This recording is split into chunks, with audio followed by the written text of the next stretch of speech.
All right, and welcome. This is the Sports Podcast. The Sports Podcast Network's March Madness kickoff presented by the Scoreboard Addicts Podcast. But it is just me, the Rook, no TJ, Nick. But I'm joined with two great March Madness predictors, or I guess what do they call you guys? Prognosticators. Amateur prognosticators. Prognosticators. That's what I was looking for. Billy and Bob for Bill and Bob's Ben and Bonanza, or bracket busting. What is it now? There was too many B's originally. Bob has a problem with the alliteration of too many B's, so we've done 4. We had to go to 4 from 5. We're Bill and Bob's betting Bonanza now, but it used to be bracket busting Bonanza. So the 5 B's was really a struggle. The 4 B's is still a struggle. Yeah, I had trouble getting it out as well. So you guys have your podcast on, and you guys do this every March Madness. You guys go through basically every single game that you have, every matchup we have, first round, second round. You guys do the whole thing, right? Yes, beginning to end. Yeah. If you want an in-depth look, you can find us on Spotify and iTunes. We put out 4 podcasts, one for each region, and kind of break down. I mean, like we did, as I was saying to Rook earlier, that we did. We're almost finished with our final region. I think we've done 35 of the 36 games so far. Yep. So we have one left. Yeah. So don't ask us about Marquette and Western Kentucky. All right. Well, obviously, I was going to talk about them, but we'll skip it. So people go to your podcast, listen to it, but give them a listen, follow them, subscribe. And you said where you guys are? Spotify and Apple Podcasts. So made the 2 major ones really. Oh, cool. All right, then, guys. So let's get into it. We want to start with the first topic here. Talk about these number ones. We have UNC, UConn, Houston, and Purdue. I just want to talk about some of these names. I see Houston and Purdue, and I'm always like, these guys never go far into the tournament. They're number ones. UConn, obviously, defending champion. North Carolina, they were there they were in the Final Four, I think, 2 years ago against Duke.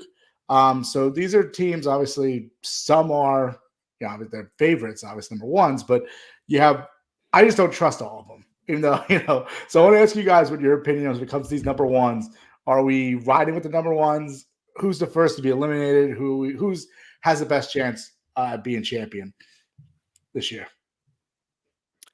I'll just say to start with, I think it's interesting this year because there's 4 number 1 seeds, but really there's 3 number 1s. So you have UConn, Houston, and Purdue, and then that North Carolina team is obviously a number 1 seed, but the prior 3 are head and shoulders for their body work for the entire season, head and shoulders above sort of everyone else. It was the only thing we were wondering in that last week was who was going to get the 4th number 1. We already knew who the other 3 number 1s are. And I think if you look at the draws that each of them have, I think it's sort of good because North Carolina, in my opinion, has the toughest draw from 64 to 32. I think let's just go ahead and say that I don't think there's going to be a 116 upset this year. And if I'm wrong, I'm wrong. But I think North Carolina, and this is one of the things Bob and I disagree on, but I think North Carolina in the second round has a distinct possibility of losing to Michigan State. And then in the next round, depending upon who gets there, we might touch on some upsets that could very easily happen in the West region. But St. Mary's, if they can get by Grand Canyon in the first round, St. Mary's is a fantastic defensive team that will give North Carolina a lot of problems. So if I had to pick one, North Carolina. Yeah, I tend to agree. Billy touched on it. Those three number ones, they belong there. There's such a difference in this field. We felt really the two seeds through the 4 line were pretty interchangeable. You had Iowa State, who wound up as a 2, Auburn, who's actually in the same region, the East region, as a 4. There's a pretty small gap between those teams. Whereas those 3 number ones, UConn, Houston, and Purdue, those are really the teams that proved it over the course of the entire season. So I do see North Carolina, although I'm not sold on them losing in the round of 32. I think they are going to be the first number 1 to go down. All right. And sorry, switch up the this layout here, messing around with it. I was trying to pull up the bracket here. Let me just give me a second. I know you guys it's a little small. I know you might have trouble seeing it, but so yeah, I guess looking at this here, I mean, you guys are talking about the West bracket down here. I'm zooming in here. Can you guys see it? Yep. That's a little better. So you're saying here the 5 here, St. Mary's obviously might be in the way there. I'll go for North Carolina, and then even the second round, we'll probably get there. I mean, Wagner College already won, but they'll probably beat Wagner. Most likely going to beat Wagner College. And you're saying they face Michigan State. But what if, let's just say, we have an upset here? Mississippi State, is that give them a tough time too, or? I mean, Mississippi State, they have a senior big man, Tolu Smith, who is a guy would give Baycott a run for his money underneath. So just a battle of two big men underneath in that one. So certainly capable. The thing is, Carolina does have RJ Davis, who could carry them through he's one of those guys who could carry them through this entire tournament. But I'm with Billy. I think this region, the West region, there's chock full of teams here who can knock off North Carolina, and they're just not on the caliber of Houston, Purdue, and UConn. All right. Yeah, and I think you look at Michigan State. They were a preseason top 5 team.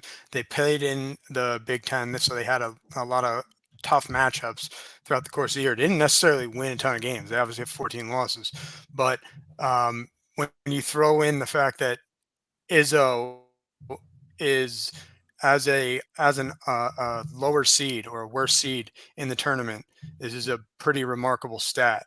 He's won 65% of his games as a lower seed. So Izzo's made a bunch of Final Fours, but he's made some Final Fours as a 7 and an 8 seed. So these are the Michigan State teams that kind of scare you, the teams that are not like the 1 or the 2 seeds. He's lost some 2-15 and 1-9 games in his many year run in the tournament, but Izzo's teams that scare me the most are his teams like the one this year that has the talent. They're an excellent defensive team. If you look at the metrics, they are a top 10 KenPom defensive team. So if they frustrate North Carolina and frustrate their perimeter scoring, maybe get Baycott in a little foul trouble, next thing you know, you could be looking at the 1-9 upset there. One other thing I'll say is Purdue, obviously, last year lost the 116 game. Bob and I had been talking about this. The only other team to ever lose to a 16 seed was Virginia, and they won the national championship the next year. I'm not saying that's going to happen for Purdue this year, but Purdue has a couple doors that opened up for them. The Gonzaga team that's below them that they would theoretically face in the Sweet 16. That team is not your typical Gonzaga team that's been a 1 or a 2 seed. They're just not quite as good. They're still dangerous, but they're just not quite as good. And then they just got some news maybe an hour and a half ago that McCullough for Kansas is going to be out for the tournament. So between him and Hunter Dickinson possibly being out, that Kansas team could 1, lose in the first round, 2, lose to Gonzaga in the second round. And even if they were to limp into Purdue in the Sweet 16, I think Purdue should very easily be able to take care of that game, because it's a depleted Kansas squad. It's not the same team that has been around for the entire season. Yeah. And then, so like I said, obviously you moved on to Purdue already, but when you talk about well, who do you guys like out of the number ones to actually make it to the national championship, or even make it to the Final Four in that case? I think we're both going to agree. Yeah, this is UConn's tournament to lose. You can make a case that they're better than the team that they were last year. They're obviously seeded better. Last year they were a 4 seed. This year they're the number one. 3 losses though. I mean, they are just they could have beaten Kansas. They lost to Seton Hall in the Big East opener, but Klingon was out for the second half, which the tournament committee chair made sure to mention, which is why Seton Hall didn't get in. I'm not bitter about it. And then they lost against obviously a very good Creighton team, who's a very strong number 3 seed. So this UConn team is very good. And Danny Hurley, we are, at least what we've spoken about is Danny Hurley finds any way to motivate his team. And I think the disrespect of only there being 3 Big East teams in this tournament, Hurley's going to use that as motivation to push this team as far as they could go. Yeah. One thing I will say, so I totally agree. I think UConn is the best team in the country, like bar none. I think UConn, a potential UConn Purdue matchup could be super interesting. I think Purdue is the team that's best configured to beat UConn, but UConn definitely plays the toughest 4 seed of any of the teams in who are ones. So Auburn, if you look at the overall statistics, Auburn is fantastic both offensively and defensively. They got a 4 seed. I thought that Auburn was really in line for something closer to a 2 seed. That was the biggest gap, the biggest delta of any seed that I saw in the tournament. I really was very surprised that Auburn got a 4, and because I had them as like a middle 2 seed. If you look at throughout the course of the year, they've been a very good team, and analytically they're off the charts. Analytically, it's like UConn, Auburn, and Houston and Purdue are a step above basically everyone else. They can do it on both sides of the ball. All right. And then, so I guess we're on UConn, Purdue. If you want to put future bets on, you're saying those are probably the 2. I mean, they're probably the 2 heavy favorites anyway. There's probably not much. I would say to at least get to the Elite 8. Purdue's. I'm actually not going to take, I don't think, Purdue in that bracket because the bottom half is pretty tough. Here, there's 2 teams, Creighton and Tennessee, that I like, and even Texas is a very dangerous 7 seed. But yeah, I mean, I think Purdue should be able to not cruise, but almost cruise to the Elite 8. And UConn, if they can get by that Sweet 16 game, that's going to be the toughest game that they play, in my opinion, on their way to the Final Four. Although really even all the way to the final, because they would match up with that Carolina, Arizona, St. Mary's bracket that in the West. An interesting thing, I don't know if you noticed this, but if you remember from last year, I don't know why the committee set it up this way, but if UConn wins, they could potentially play Florida Atlantic, who played in the semifinals last year and lost to San Diego State. And if San Diego State were to upset Auburn, San Diego State played UConn in the finals last year. So UConn could play the two of the 4 teams, 2 of the other 3 teams that were in the Final Four last year in the round of 32 and 16. Oh, interesting. So some good storylines, at least. Yeah, definitely. Because we're definitely going to get to each region and talk about potential matchups. So I think that's about it for number ones. And so really, you guys are on UConn, not really high on North Carolina. They have a toughest road. And defending champ UConn, you guys feel might be a repeat maybe in the cards here for this year for UConn in the bracket here. But moving on to the next topic here, as we dissected the number ones. We kind of went into this already because we were talking about the regions, the East and West mainly, because we were talking about UConn and North Carolina. But let's discuss each region. Let's just start. I guess we'll start in each. I already have the bracket up next to us here. I know we were talking about a little bit. You were saying UConn has to go through FAU, has to go through San Diego State. Now look at the bottom half of the bracket. Is there anyone there? Bob and Billy, whoever wants to fill in and answer the question, but anyone in the bottom half of that bracket in the East that could potentially upset UConn and maybe make a run to the Final Four here? I mean, I was going to say that it's tough to say. Well, All right. One team that I feel strongly about is BYU. I felt they actually should have been a 5 seed. They are a team that just wants to shoot threes, and they shoot it pretty efficiently. But those are the type of teams, high volatility. But obviously, if they're knocking down threes, that's the type of team that can knock down a lower number seed, is just by getting hot from the 3-point line. Iowa State, they're the best defensive team in the country. They had 3 really good games against Houston.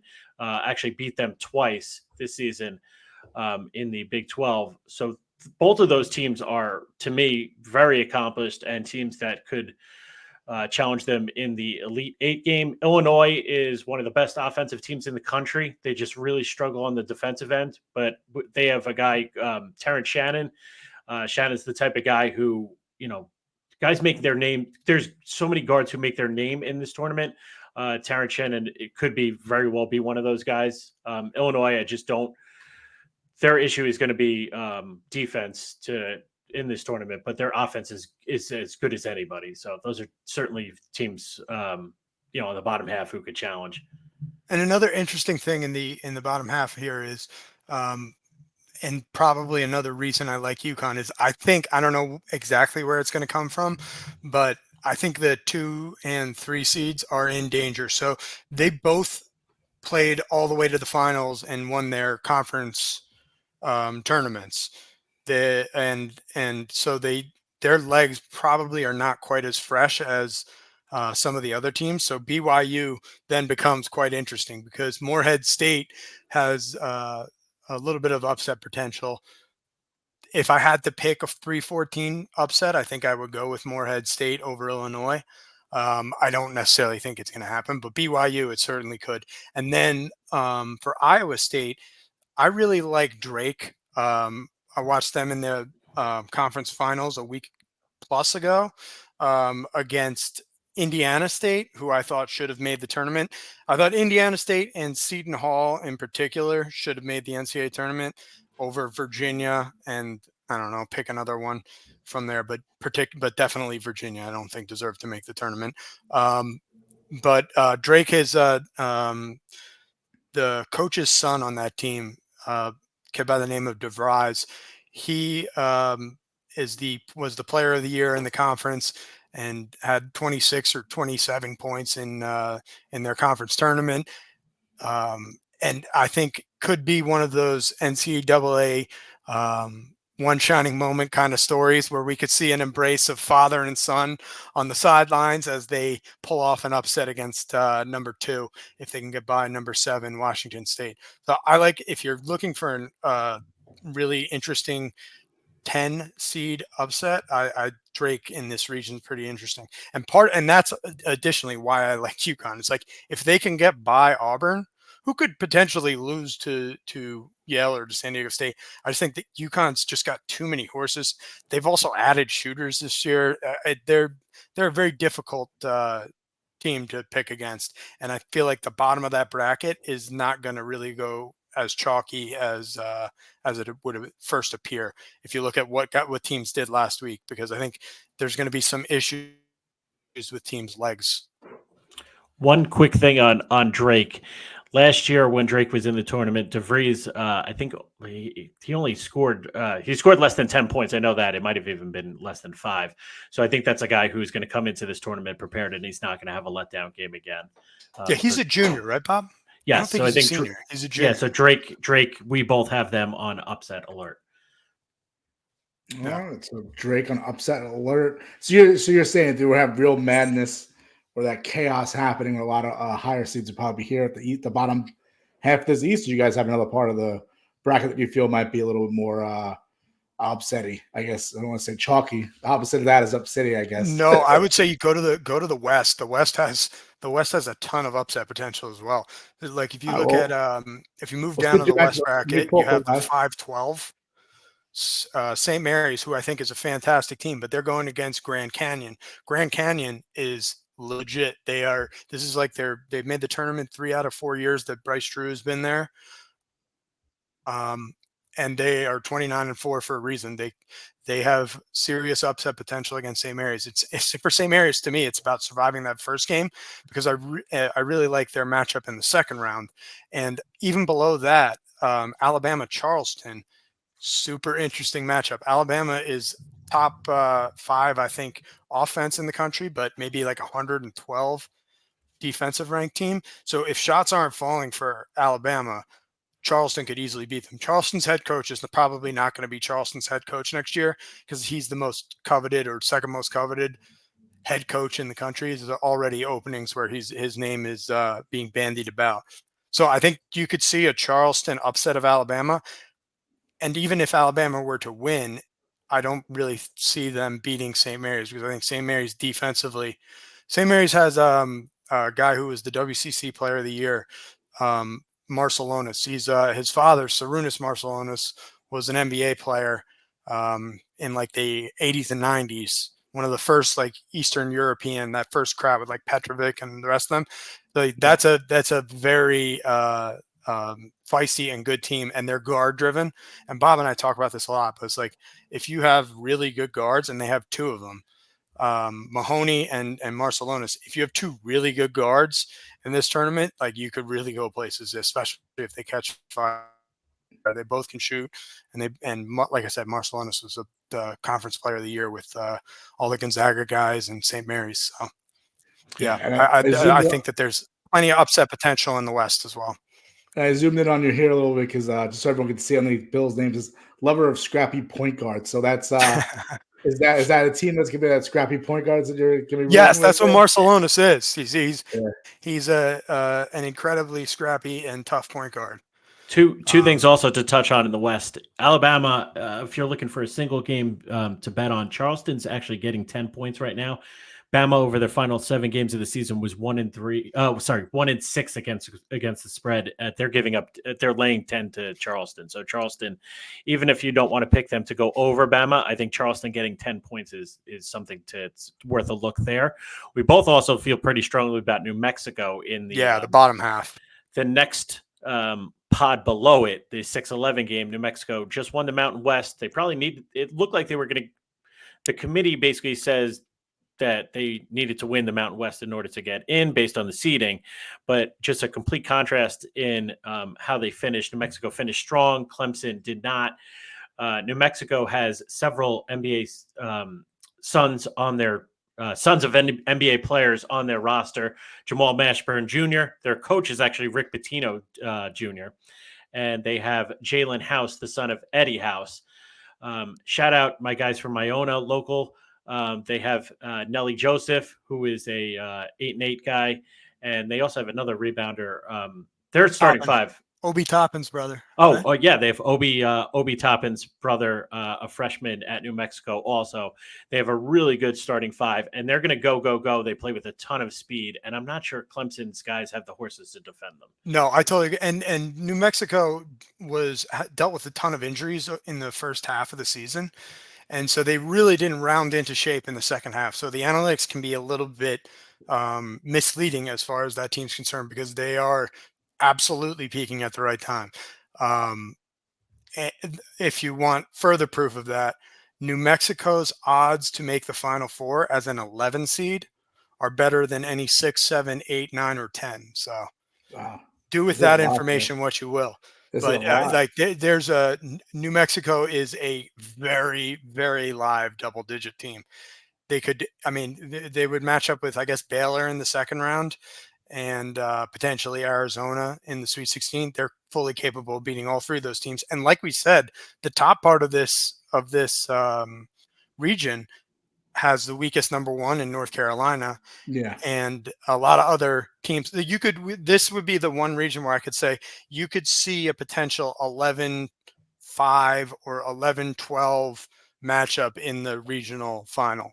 And recently in the tournament, last couple of years, you've kind of seen those sort of weird, like, oh my God, there's going to be another double-digit team in the Final Four. I think this might be the region it comes out of. Oh, interesting.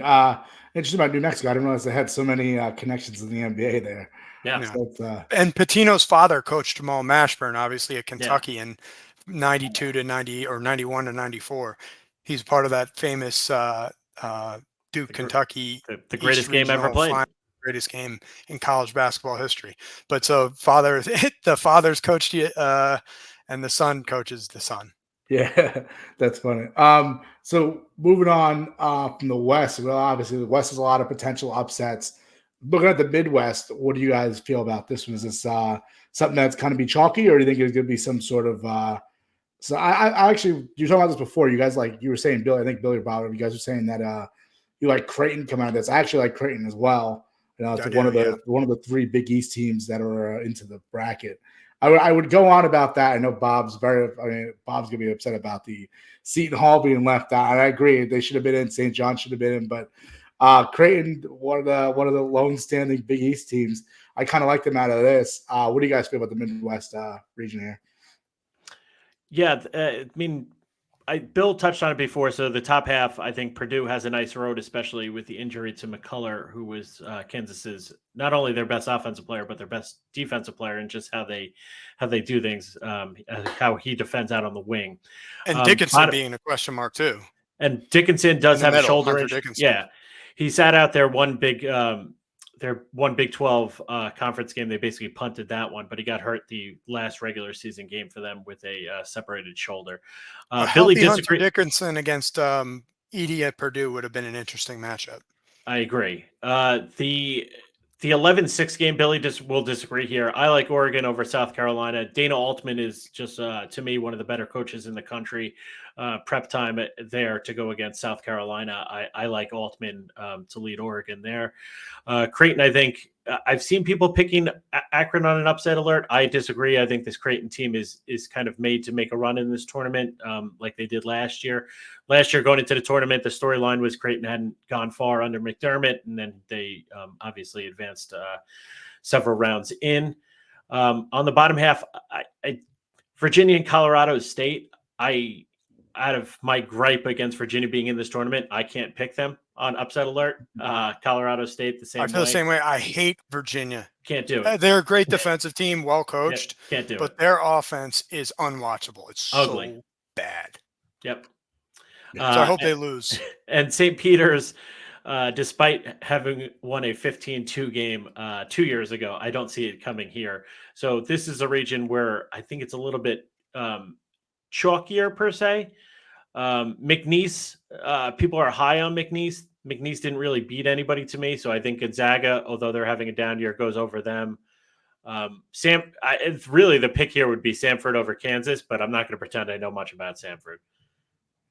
Well, yeah, I think Samford's becoming this hot pick because of Kansas's injuries. And I think Kansas still has enough 4 or 5 star guys on their bench to and some motivation, because now everybody's picking against them to play a good enough game to not lose their 4-13 matchup. It's going to be a lot tougher when they play Gonzaga.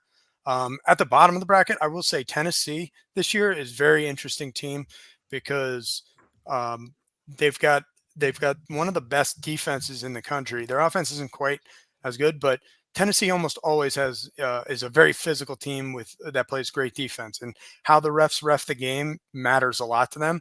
But the one difference this year is they've added a shooter, Necht, who is averaging 21 points a game and has shot over 200 threes this year at about a 40% clip. And that's a 40% clip where he's not getting wide open looks. Like they have to run plays, and he has to run around screens to get threes on the run, and is still making them at a 40% clip. He's a phenomenal lights out shooter. And I think he adds an element to Tennessee where you've seen in years past Tennessee make little runs in the tournament, but then they have that game where their offense they don't score for 12, 13 straight minutes. That's what happened last year when they played. I think it was Florida Atlantic or San Diego State beat them. But they had beaten Duke previously last year, and they ran into trouble, and all of a sudden their offense, they couldn't score any points. I think the thing that Neck gives them is they don't have that this year because he can shoot. Creighton also really like because they have many guys who can knock down the three. I think as long as Creighton shoots the ball well, I think they'll be super dangerous. I'd watch out for Texas against Tennessee. If even though, like I said, I do like Tennessee, I also really like Texas. Texas was at one point in time a top 10 team this year, and they come from a great conference. They played in the Big 12, so they played a lot of really good teams all year, and they have two guys who are averaging over 15 points a game that shoot free throws really well. Dessou and the other guy, their leading scorer's name's escaping me right now. But Max Dessou's Davis. also a really thank you. And Dessou's also a really good 3-point shooter. So the Texas-Tennessee game could get very interesting, but I'd say be on alert for it. But I think Tennessee would take care of business. Selfishly, we And want then the 2-3. I like Creighton over Tennessee. Yeah. Selfishly, we want this 2-3 matchup of Tennessee Creighton because I think it would be a really good game. Yeah, and so like I said earlier in the intro, we talk about number ones. I don't trust Purdue. I feel like their history in the tournament's always like they're gonna be good, and they have either they have a good easy route to get to a Final Four. I've picked them before for Final Fours. They've obviously been upsetted last year when it came to losing to 16. Obviously, it doesn't happen very often, but who's upsetting Purdue then? Because I don't believe they're gonna get there. I just don't until I see it. I think both of us feel, although Tennessee has less size to manage against Edie, Creighton, obviously, the 7-1 Kalkbrenner is the type of guy who can at least deter Edie a little bit just because he's similar in size and a true shot blocker. Tennessee's big, their top big guy is 6'8", but I think the difference there is Tennessee's perimeter defenders, I think, can give Purdue's guards trouble. So I think both of those teams certainly are capable of knocking off Purdue, and I think Billy would agree with that. Yeah, I think Creighton's actually has a better chance against Purdue. I think Tennessee, the matchup against Purdue is going to be tougher because Tennessee, while they're a great defensive team, Edie will give them a lot of problems. So they would have to double down on Edie, and Purdue's been facing that all year long. So I'd say the difference between this year's Purdue team and last year's is, I think, what's the guy's name? Smith? Is that the other guard's name? Because they have one of their other guards is an all Big Ten guy. I think it's Smith. And I watched him play against Braden Smith. Thank you. And I watched him play against Illinois, and he had a bunch of big threes in the second half to help them pull away in the end of the regular season. So I think Purdue has enough guards, and Edie's unselfish. So he lets the game. He sort of does whatever you're gonna try to get him to do. He's not gonna make the mistake of doing it. So if you want to play single man on him, he's gonna torch whoever Tennessee puts on him because they just don't have the size inside against him. And if Tennessee decides to double down, which is what they're going to have to do, Purdue this year has more guys who can make you pay from the outside. So I think that is the difference for Purdue this year. Also, Purdue, like I said, Purdue has the easiest run, in my opinion, to the Elite Eight, with Kansas having some injuries. And Creighton, like Bob said, I think Kalkbrenner in there is at least another 7-footer who can slow Edie down. They don't have to constantly double team him. And Creighton can also score in buckets. So you could see a Creighton team that all of a sudden is knocking down threes like crazy, and they could pull off an upset and beat Purdue. But this Purdue team is legit. I wouldn't say I wouldn't base it on last year. I think this Purdue team is legit. They showed it in non-conference. They were beating teams who were in the top 10 with them. So yeah, I'm just gun shy from the history, but I guess I should not look at the history here. Look at this team that's playing here. Obviously, with NCAA teams to turn over so often, it's not the past Purdue team. So just kind of look at it as fresh start for Purdue. There was no upset last year. Let's give them a shot here. But moving on, so I think we dissected Midwest enough. Let's head to the South region here, guys. Houston, number 1, number 2, Marquette. Another Big East team that I like. Texas Tech, I know they have a history of playing really, really well in the tournament. And I guess we'll start Billy here. Billy, which one of these teams is a scrappy point guard that you want to follow and move along, hopefully to a trip to the Final Four here? Yeah, I'd watch James Madison against Wisconsin. James Madison's 31-3. I don't know if you remember, beginning of the season, they upset Michigan State when Michigan State was ranked like 4 or 3 in the country. James Madison is legitimately a very good team. So they're going to be a tough 12 seed, and Wisconsin is coming off playing 4 or 5 straight games in the Big Ten tournament which they won. Great for them, but they're James Madison's going to have more legs than Wisconsin will, so there's a possibility of an upset there. I think Houston is good enough, especially defensively. Bob said Iowa State's the best defensive team in the country. It won 2. I personally think Houston is. I think the analytics have Houston at 2, though, and Iowa State at 1. But I think Houston will make it to the Elite 8 because I don't think Duke is going to be strong enough to beat them in a Sweet 16 matchup, and that's I think most likely Duke and Houston are going to match up. But the bottom half of the bracket is pretty interesting. I like Kentucky a lot. Bob and I talked about this earlier as well. This, I think, is Calipari's best coaching job that he's done. Calipari is known as sort of a defensive coach, and this Kentucky team is not his typical team at all. One, it's not like loaded with freshmen. They have a lot of like upperclassmen that are playing, and he's got one of the best offenses in the country. Their defense is actually lacking a little bit because they're so guard heavy, but they have 3 guards who shoot 45% and above on threes, and one, Jeff Shepard's son, Reed. Jeff Shepard was on the 90s Kentucky teams. Reed Shepard, I believe, is his name. He's shoots the 3 at 52.5%. Yep. Yeah. So I like this Kentucky team quite a bit. And again, you have NC State and Texas Tech in that game. NC State played really well in the ACC tournament to get themselves in, but they might have some problems with being a little tired from their long run. And Kentucky lost earlier, so they don't have that same thing that they're dealing with. I think that'll be I like Kentucky to make it out of the bottom, but Marquette is also a very good team. So they're NC State had to win. NC State won 5 games in 5 days, right? Yes, they did. They beat Duke, they beat UNC, obviously, to get to win the ACC. I think I saw something that was like the ACC tournament took place where the Wizards play, and they said something like NC State has more wins than the Wizards do in the building. Yeah, normally it's down in Carolina, and this year it was up in DC. Yeah.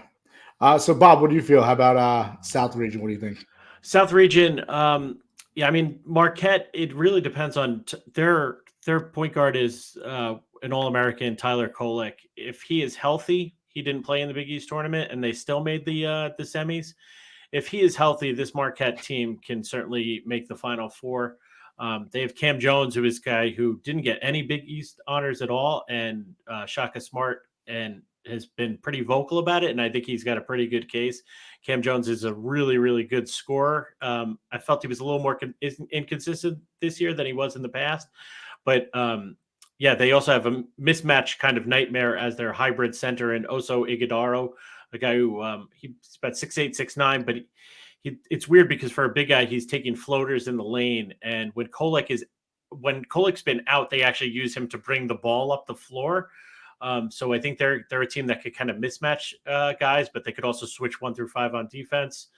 Kolek is leading the entire country in assists. So he was out for the Big East tournament and I think the last 2 games of the regular season, but he's going to be back for the NCAA tournament, and that's huge for Marquette. He's really a different type of point guard, I think, than Shaka Smart's ever had. So there's another scrappy point guard for your listeners and viewers. And I am with Bill. Kentucky, they just have 3 shooters. Shepard in particular shoots 52%. The other 2 guys, Reeves, their leading scorer, and Dillingham, good freshman. They both hit just under 45%. So that Kentucky team, they just don't have the defense. But that's kind of selfishly another 2-3 game that I would want. It doesn't always happen. A lot of times there's these great 2-3 matchups where you look ahead and it's just like, oh, that's going to be a good one, and it never happens. But I do like both of those teams, and I think they certainly can both challenge Houston as well. Yeah, I think we're going to see. I think this is the one region where I would say we're going to see 1-4, 2-3, but that could very well be wrong. But I think this is the most likely region where you're going to see a 1-4, 2-3. It's like the actual teams that are supposed to be there get there. So pretty much and then to win it, I like Kentucky in that region. Excuse me. So you're saying pretty much chalk here, then in this region? Is that what you're going with? Chalk at least until the Sweet 16, and then I like Kentucky to beat Marquette, just because I think from a coaching standpoint, I think Cal will be able to counter whatever Shaka Smart's trying to do, and I think Kentucky can really shoot the lights out. So it's like if one guy is not on, then the other two probably are. And then if you see Kentucky and Houston in a regional final, that would be a fantastic like styles make fights matchup, because Houston's the best defensive team in the country. Kentucky's one of the best offensive teams in the country. So it'll be who's going to win that matchup. Upset alert. Both of us actually like the 10 seed here, whether it be Boise State or Colorado against Florida. Florida is similar to what Billy was saying against NC State. They just weren't that great of a team over the regular season. They really needed that ACC tournament to get their bid. Florida, they had losses against Vanderbilt, who was pretty bad this year. They have a ton of bad losses on their schedule. It just took a surge for them to get in. But Boise State, Colorado, both capable of going over Florida.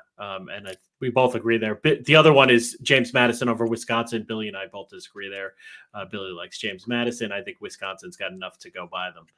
Yeah, I'd also say that Boise State would be an interesting matchup against Marquette, because Boise State, if they were to beat Colorado, Boise State's super long and excellent perimeter defenders. So a lot of Marquette's guards might end up having some problems out on the perimeter against Boise State. So we'll see about that matchup, but that would require them also winning 2 games to get there. So it's getting ahead of ourselves, I think. All right, well, guys, I think we pretty much talked about upsets and each region as we went through, broke it down. Let's just take a quick 1-minute break here. We'll come back. We'll start talking about some Final Four predictions. Okay. All right. Sounds good. Fantasy Sports Corp and Underdog Fantasy have teamed up to start your fantasy season off in the win column with Best Ball. What is Best Ball? It's quite simply the easiest way to win. No team management, no trades, no waivers. It's their biggest contest ever, and it has only gotten bigger. You simply have to sit and win. You don't even have to set your lineup. Always get your best score every week. Just enter a contest, draft your team, and Underdog will do the rest. What could make this even better? How about free money, up to $100 using our exclusive promo code? Go online now and use the promo code Scoreboard to double your deposit up to $100. You tell them Gingerbread sent you. Good girl. All right, we're back. Good girl, Gingerbread. Thank you for that. Underdog. So check out Underdog. I don't know if they do the NCAA, but they do a lot of baseball, NHL, stuff like that. So check it out. All right, guys. What do we got here? We got Final Four predictions. What do you guys? I don't know if you guys did this in your podcast already. I don't know if you want to give it here, or if you want to wait, have the listeners go download your podcast and figure it out. What you guys do? What are you guys going with? No, that's fine. I'm here. Stand by my picks. I give them on a publicly heard podcast that'll actually get. We'll actually have to stand by them. I don't know. I can go first. It's fine. Sure. UConn in the East for me. St. Mary's in the West. Kentucky in the South. And Creighton in the Midwest.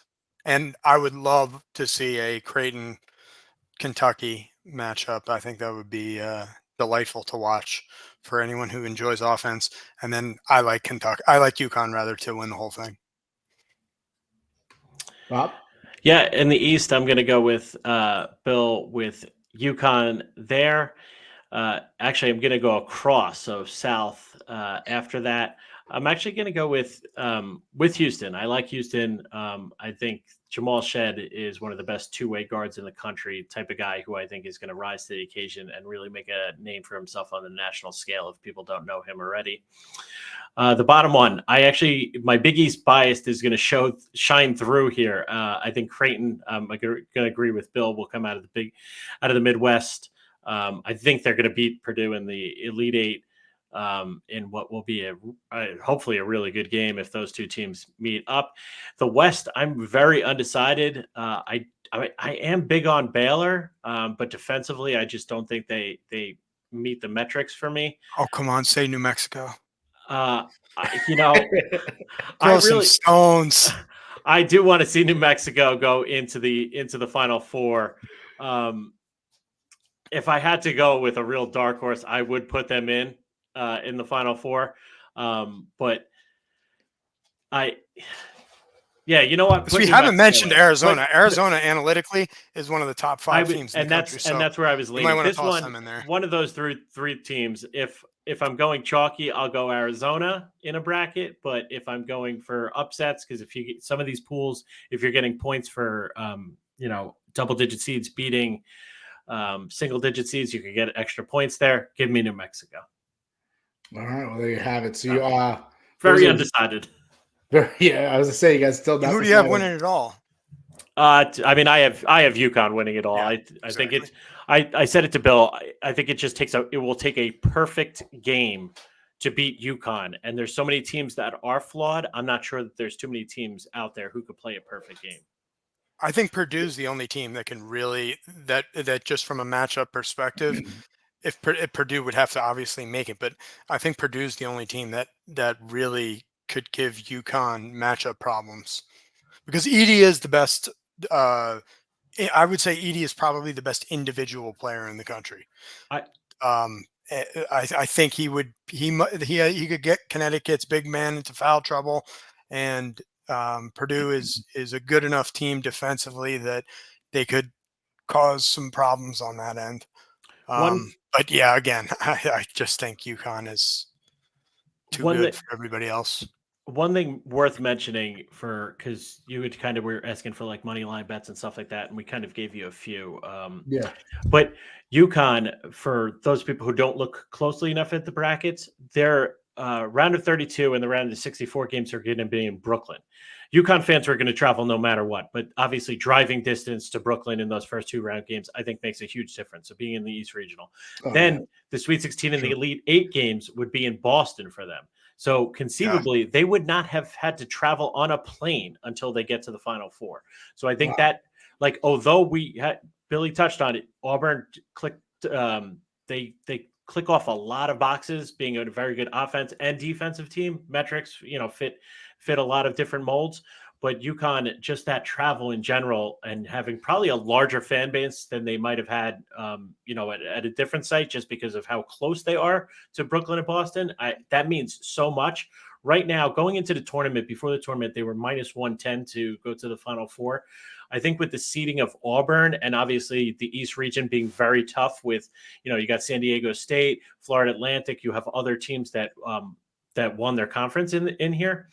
But it went up to plus 110.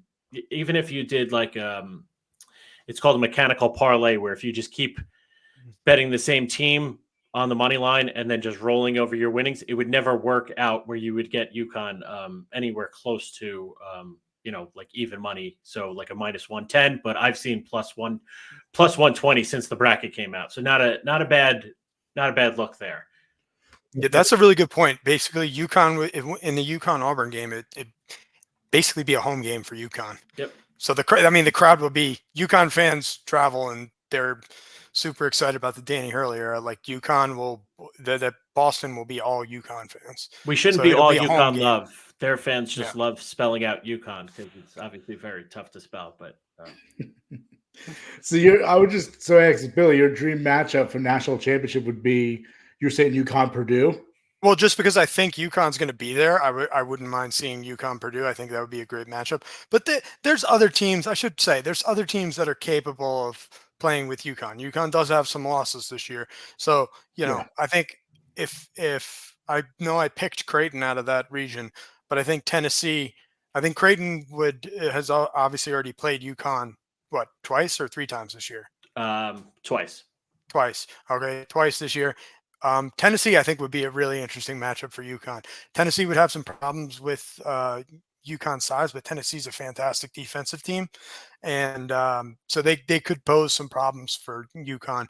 But then it just would come to Rick Barnes coaching Tennessee against Danny Hurley coaching UConn, and advantage Hurley. That's the other thing. UConn has the talent, so they're like as talented as any team in the country, and they also have one of the best coaches in the country in Danny Hurley. He's not gonna make mistakes, and he's an excellent strategist and in-game guy.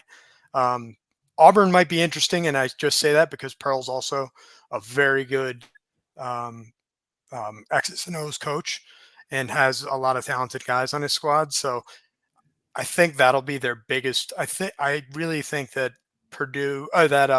Auburn will be UConn's toughest challenge until they get all the way to the finals. And then whoever they play in the finals, Houston could beat them. Houston's there for a reason. Like we said, the top 3 teams are head and shoulders better than everyone else. Yeah. I think the betting odds, certainly the betting odds to go to the Final Four reflect that. Bob, what about you? What is your dream matchup for the national championship here? If you had to pick 2 teams, any 2 teams. Yeah, I do think UConn and Purdue would be a great one, just because you have those 2 monsters in the middle, Edey and Klingon. The guard play, obviously, I think would be really good in that one, also with Braden Smith and Lawyer for Purdue, and UConn's got Tristan Newton, who was a guy who rose to stardom in last year's tournament. Part of me is partial to Houston. I like this Houston team a lot. I liked them last year. They don't necessarily have the size, but they are just relentless going after the ball on the offensive boards. And I think that matters. If they're able to get extra possessions, I think that would be a team that, although from a traditional sense, size-wise, they might match up differently, but I think that would be a really good game of 2 teams that have been incredibly consistent for 2 years in a row. Purdue, obviously the knock on them, they went out last year against a 16 Houston. That did not happen to them. So, I would really love to see a Houston UConn game.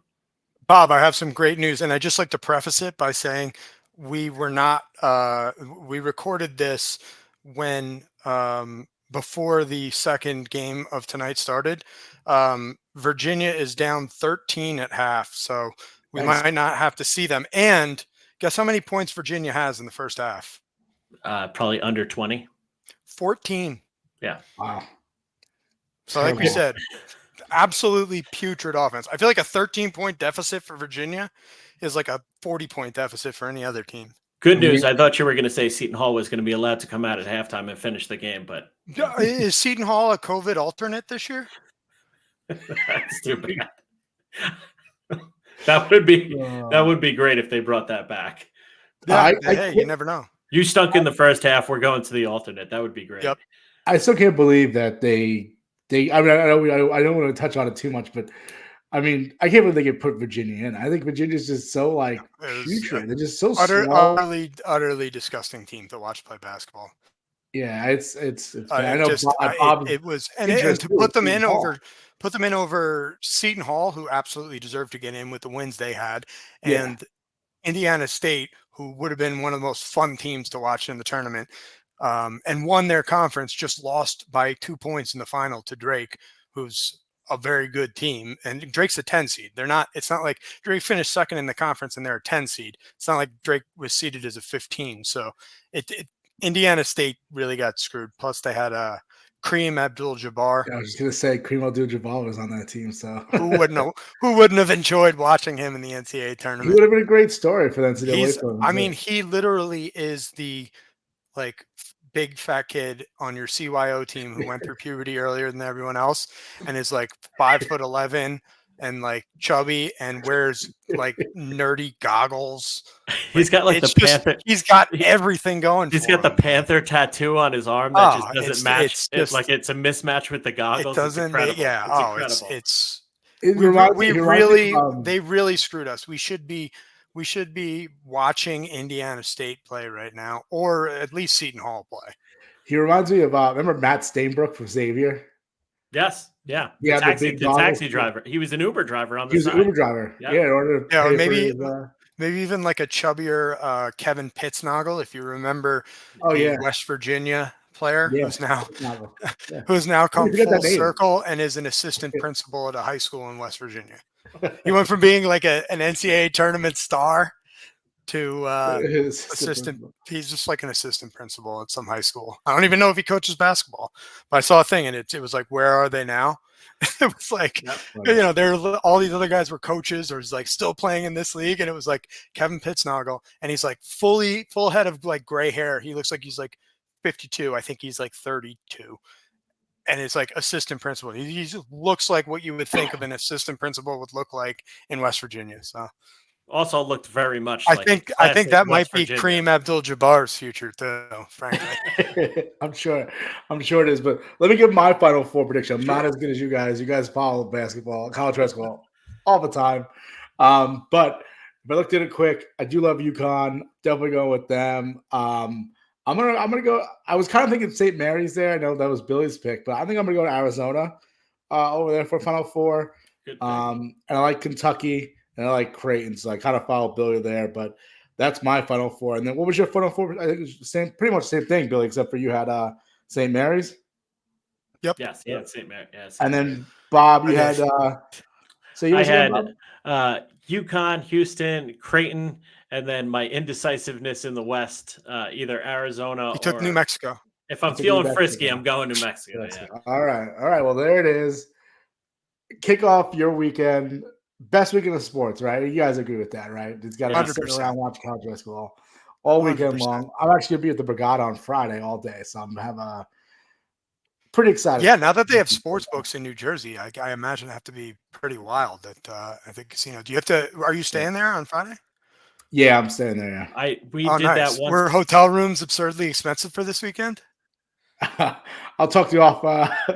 Yeah. Fair enough. You don't know if the wives during the Steph Curry year, I was in Vegas actually for opening weekend with the Steph Curry run at the opening round against Gonzaga, and it is. You mean the Steve Rossiter year?